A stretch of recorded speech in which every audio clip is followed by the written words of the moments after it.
My name is Michael. I was diagnosed with prostate cancer in 2015.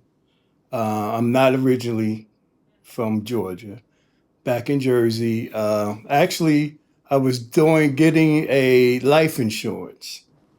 Back then, when they give you a test, the person would come to your house and give you a blood test and all that.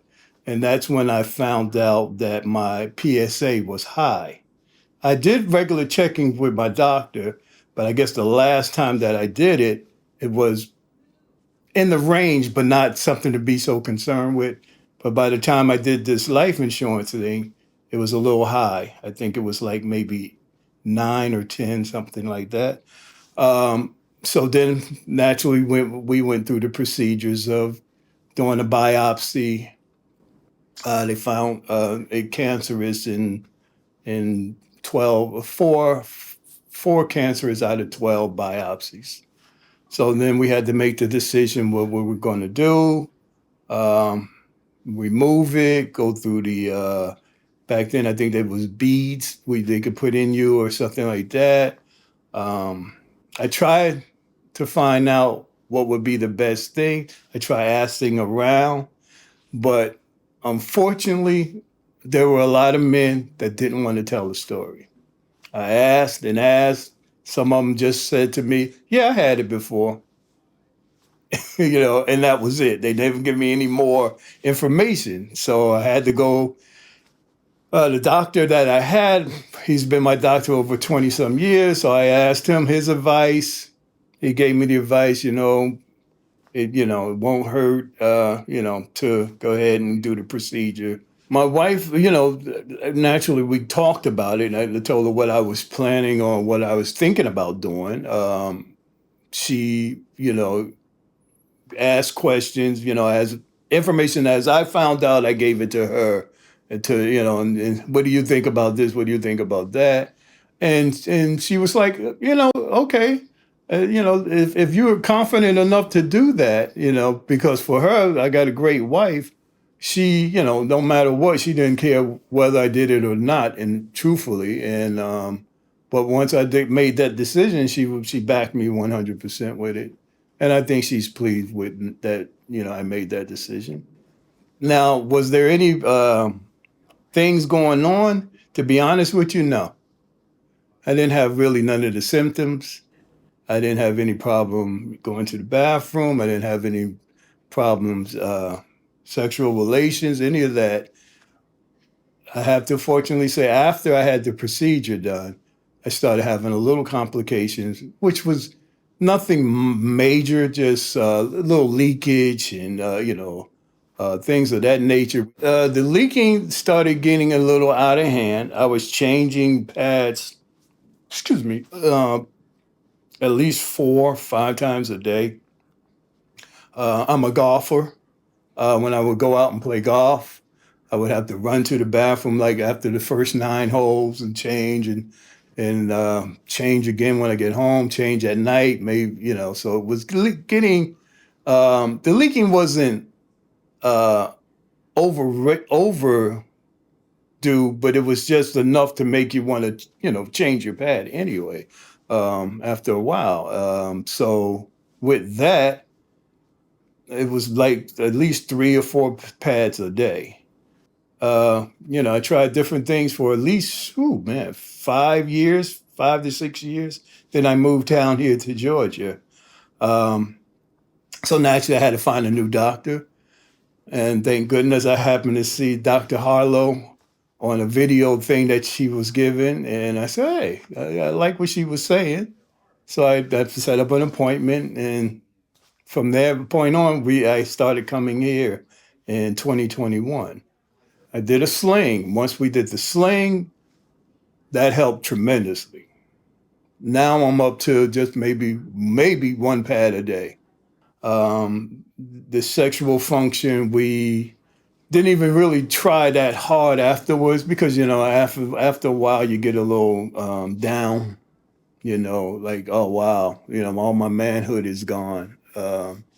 So luckily at that time where it started getting downward for me, again, I moved here to Georgia, met up with Dr. Harlow and explained that to her, and that's when we did the needles first. We did that. We tried that first. I did that for almost a year.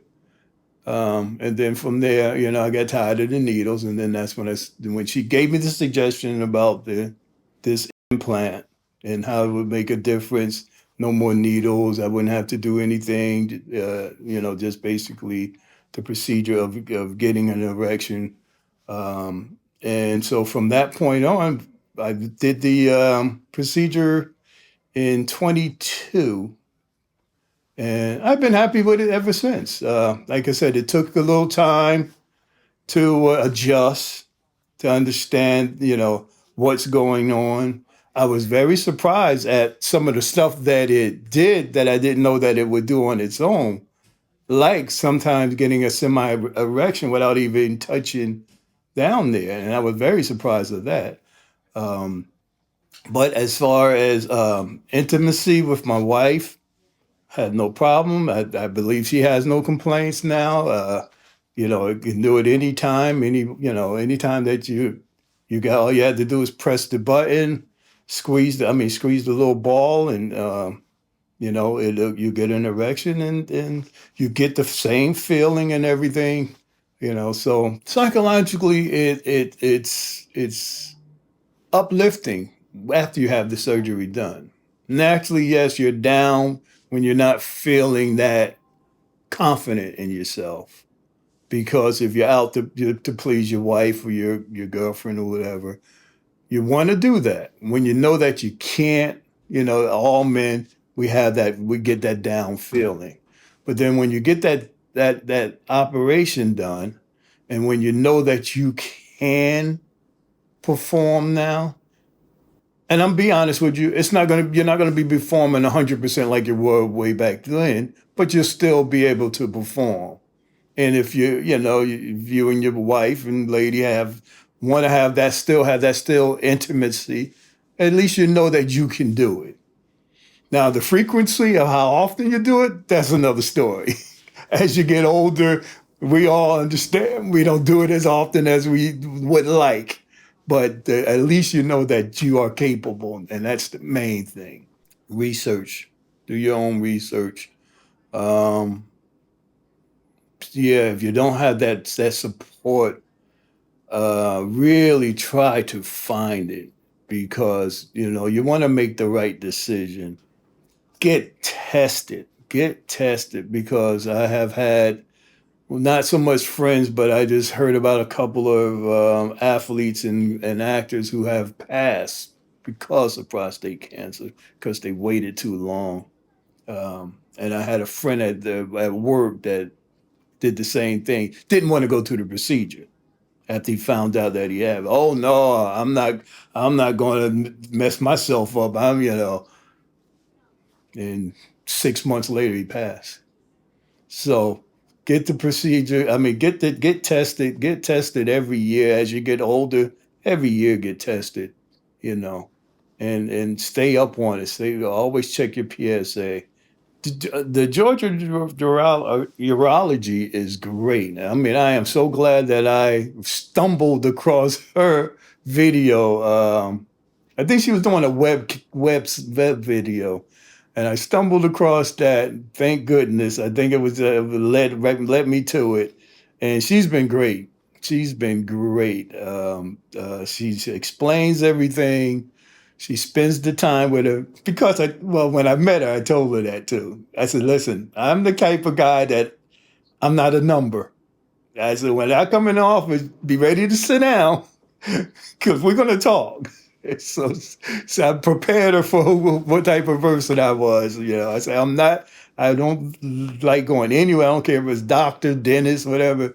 Don't treat me like a number. Don't see how fast you can get me out and stuff like that. Let's talk. Let me get to know you as you get to know me, so we can make better connections. But she's been great. The staff has been great. I haven't had no problem whatsoever. The operation, the Piedmont itself, the hospital is right here, close to where I live now. So I recommend her to anyone.